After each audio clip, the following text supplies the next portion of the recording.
Welcome, everyone, to the Religion Unplugged podcast, your one-stop shop for all the best religious news and culture. I am today's host, Joseph Holmes, here today with the one and only Andrew Erwin. Erwin is an award-winning filmmaker and co-founder of the faith-based film production company, Kingdom Story Company. He and his brother John directed such films as October Baby, I Can Only Imagine, I Still Believe, and produced such films as Jesus Revolution, Ordinary Angels, and Unsung Heroes. Today, he hosts the Storytellers podcast and is producer on the latest Kingdom Story Company film, The Best Christmas Pageant Ever, which hits theaters November 8th. Andrew Erwin, welcome to the show. That was a great intro, Joe. If you could just call me back and leave that as a voicemail, I would play that on a loop. So thank you. You know what? Well, I'll get the recording sent, and my rates are reasonable. That's great. That's great. Good to be with you, man. Great to be with you. Again, obviously, I'm a film guy, and I've been in the Christian community my whole life, so I have grown up in my film watching years watching films that you've been involved with in one way or another. So I always ask this to people who are filmmakers, very specifically in the faith-based industry at space. Did you always want to go into the faith-based space in movies, or is that something you stumbled into in your creative career? How did that happen? Yeah, Joe, I think there was a group of us that all kind of started at the same time that were kind of chasing the idea of wanting to, that film was a hobby. I grew up around film. My dad was in news, and so we kind of were studio rats, and it was something we always kind of aspired to do. My brother more so than even me.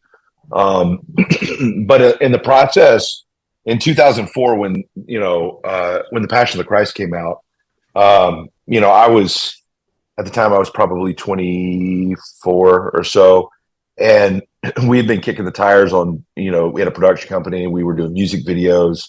We were involved in film like stuff, but that was the first moment they were like, hey, maybe this faith film thing could become a thing. And then at the same time, the Kendrick brothers had started with their stuff down in Albany, Georgia. And so this idea, there was a group of us that just all had that same idea at the same time, not knowing what we didn't know. And so it was us, the Kendricks. Devon Franklin had a much more of a background because he came from film school, but then you had John Gunn and Brett McCorkle that worked with us a lot, and then you had Dallas Jenkins and Alejandro Maverdi that did Sound of Freedom. We were all starting around the same time, trying out our film and ideas, but we didn't know what we didn't know, and so there was, there was a lot of us that had to struggle through the cheese of figuring out how to do what we did. So you've seen a progression that the films have gotten better and better, and it's just more time in the saddle.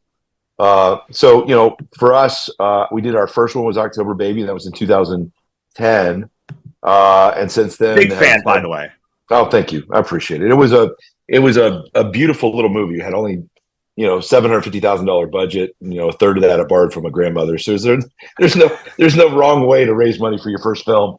But that's kind of where it started. And we've kind of stumbled forward. The cool thing is to be in it 15, 16 years later, I think we shot October Baby actually in 2009.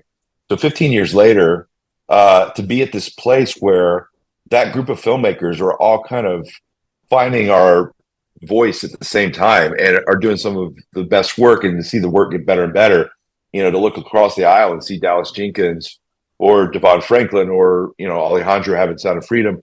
There's this moment that's happening right now that's a renaissance in faith stories that I think we gave up that seat somewhere in the 1960s and atrophied for 4 decades. And we're finally kind of reclaiming at least a seat at the table.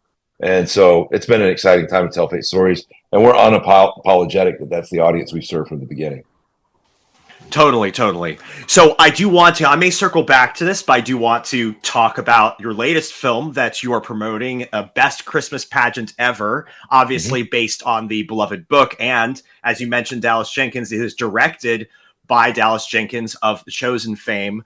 So how did that project come about to your studio? Because it's practically like for those of us who watch these, it's kind of like watching Superman and Batman get together. It's like, oh my gosh, Dallas Jenkins and the Erwin brothers together in the same place. So like, how did that happen, and what attracted you to the project? Yeah, I mean, Dallas might have enough talent to be Batman and Superman. So, we might have to kind of squeeze in Aquaman or something to that equation. But yeah, what I found is,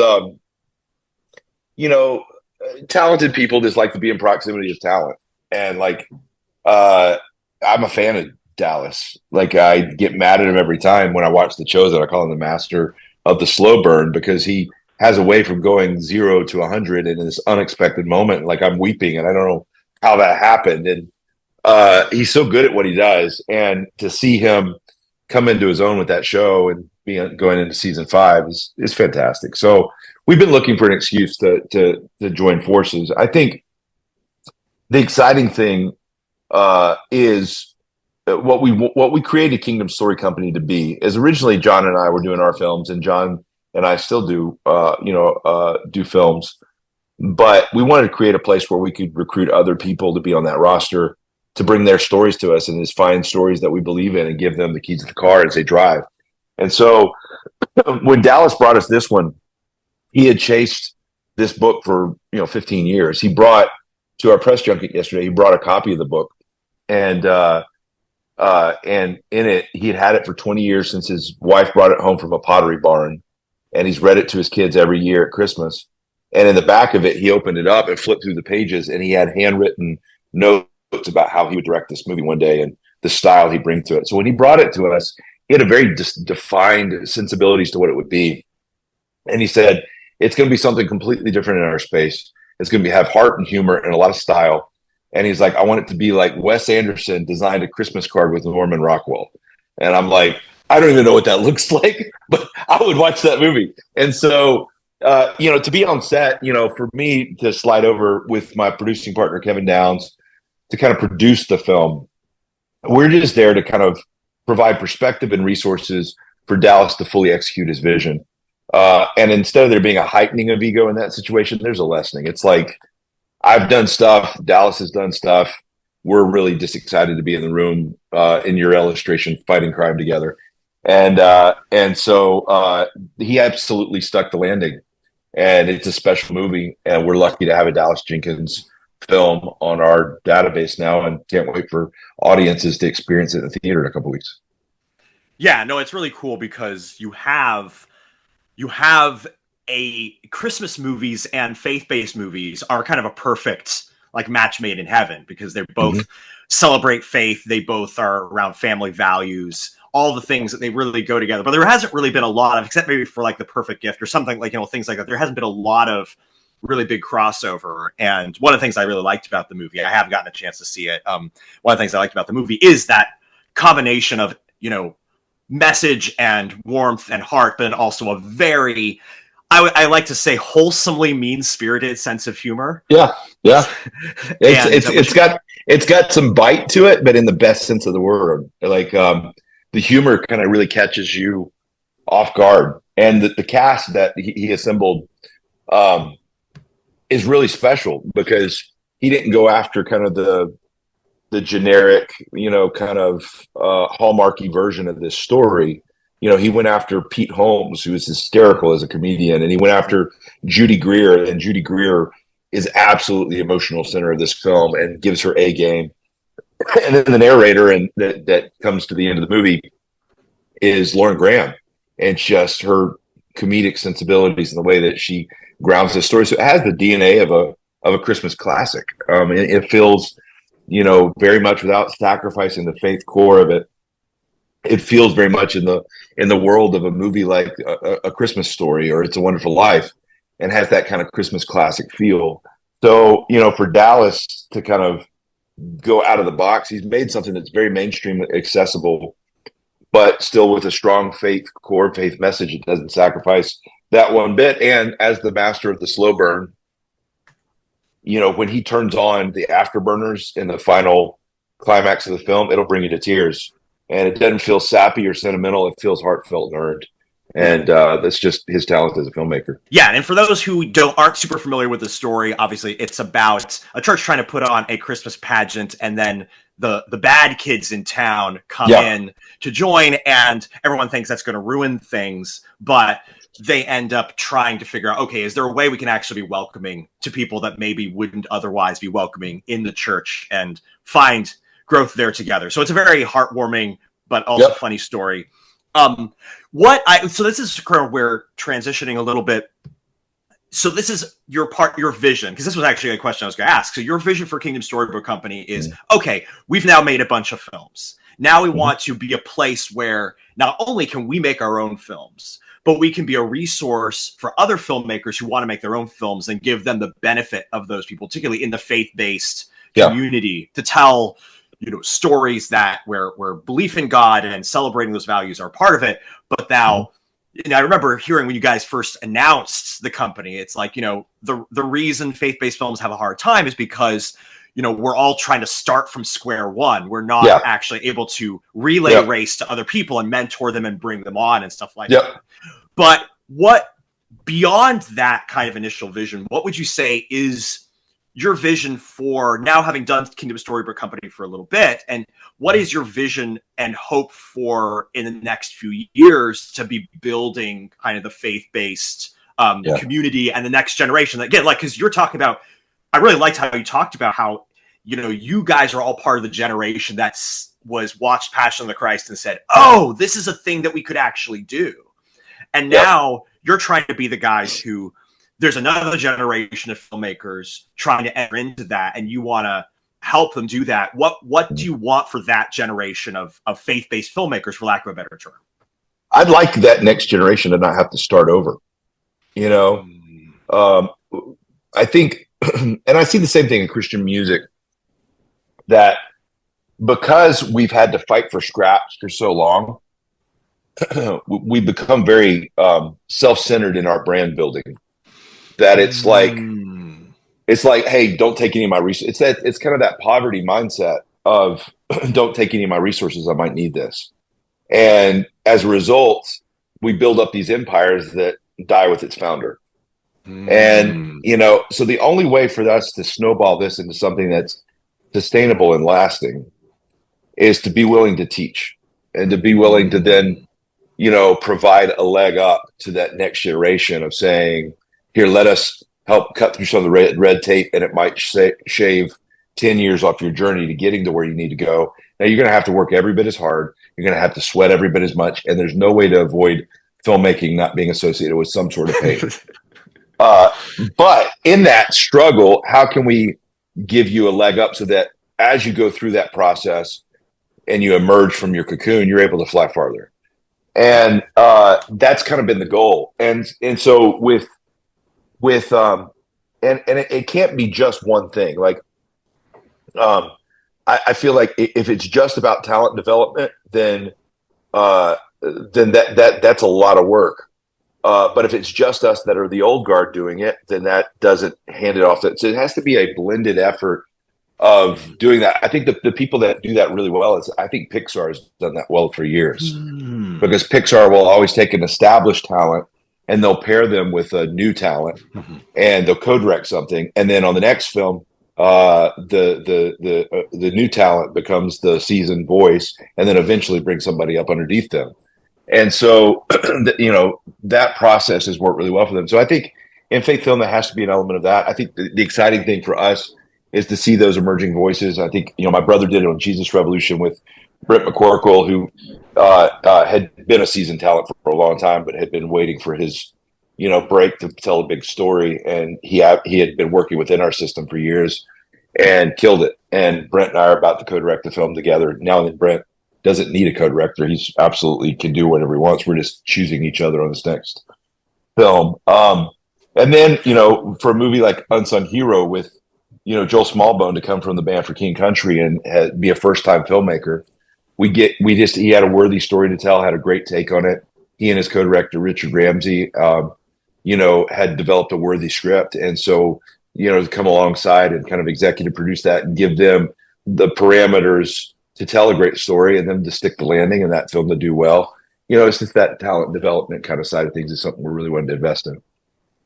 Yeah. So I would say my next question is, and you've kind of already answered it, but what if you people could give people a preview of what's kind of coming next for Kingdom Story Company, Yeah. and what kinds of stories you're doing, and what kind of talent, the different next upcoming talent that you have, so people can Yep. get excited about what's coming next. What would you point them to?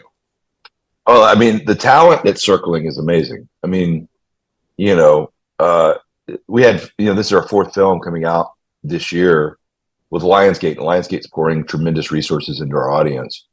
So this year, I mean, we got to work with John Gunn. We got to work with, Joel Smallbone and For King Country. We got to work with Mark Forster as an Oscar nominated director, and now Dallas Jenkins. And so it's like a really robust thing that we're trying to pair filmmakers that are emerging talent, and then some of the talent that's the old guard that we want to bring in and say, hey, how do we collaborate together? So like, I had a meeting the other day with Mel Gibson, I had a meeting with Randall Wallace. There's these ones that are legends that it was finding the right thing to do with them would be a dream. And so the same thing, it might be a version of pairing Superman with Michael Keaton's Batman. It'd be amazing.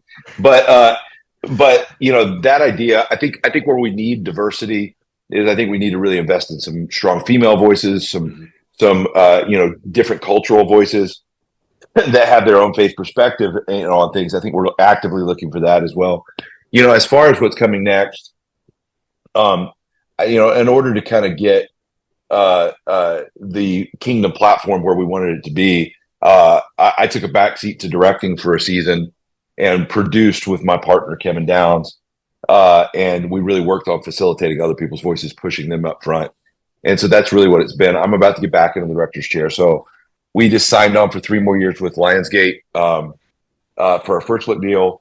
And they've officially kind of given us the go on developing 9 different films. So it's going to be busy. I wish I could announce what those are, but we're going to double down on revisiting some stories that we've told before. And we're also we've got some really big titles that we're going to kind of be unveiling soon that are big pieces of IP with some filmmaker friends that we have. And then, one of the 3 that I'm directing, the one that I can now announce that I've talked about before is I've worked really, really hard on this movie Fearless for a while. That is based on the best-selling book about a Navy SEAL named Adam Brown. That was a big budget film that it looks like it's going to go. So the script is fantastic. Jason Hall, that wrote American Sniper, wrote the script. So that's one I'm going to be directing. But it's getting exciting. I mean, there's this nice acceptance of faith into the mainstream that I haven't seen in my generation that is just continues to grow. So just prayerfully, God keeps that door open. It's been an amazing season. That is amazing. Just one final, very brief question, bringing it back to the best Christmas pageant ever. What do you want people to come away with after watching that movie? There's so much fear today in society. I mean, I think, you look really, at the difference. I hadn't noticed. Yeah. You look at the difference between anger and rage. Anger is passion about something that you want, fighting for something that you want. And rage is really fear of losing something. And I think there's just so much rage right now out there that the only way to overcome voices you disagree with is to yell really loud. And on both sides, like everybody, it's a human problem. It's not a this or that. And I just think that the Bible talks about that, perfect love casts out fear. And, I think this story is that illustration of this family, the Herdmans, that everybody has so much fear that it's going to ruin their traditions, ruin their community, ruin their passion play, ruin their church. But in the process, they get reconnected to the heart of what they should have been about the whole time. And so I think it provides this beautiful redemption story to really combat fear in an authentic, unexpected way. So audiences are in for a treat. It'll be out everywhere November 8th. They're doing a special preview screening on November 2nd that if you go to, you'll get to see the first scene from season 5 of The Chosen in that, and before the movie shows, and then it'll be out everywhere November 8th. So excited for people to see it. Absolutely. So yes, the movie is out in theaters everywhere November 8th. I don't know exactly when this podcast is going to air, so it may be out in theaters already. If it is, go check it out. Andrew Erwin, thank you so much. It's, again, personally a great pleasure to talk to you, and I'm wishing you all the best in future endeavors. And everybody, where can people check you out and what you do out, websites, whatever? You can go to kingdomstorycompany.com and check out what we got coming out and kind of keep in touch with us there. And then my Instagram handle is at Andrew Erwin Official. So check out, kind of what's going on with that. And then we got all of our Kingdom Story Company stuff on Instagram as well. So keep in touch with us. I'm going to go downstairs and see Dallas Jenkins and tell him he just got called Superman, and but he's got to keep a good eye on me because I'm Batman. So sounds like a plan. All right. Thank you so much, Andrew Erwin. And thank you all so much for joining us today. This is Religion Unplugged podcast for all the best religious news and culture.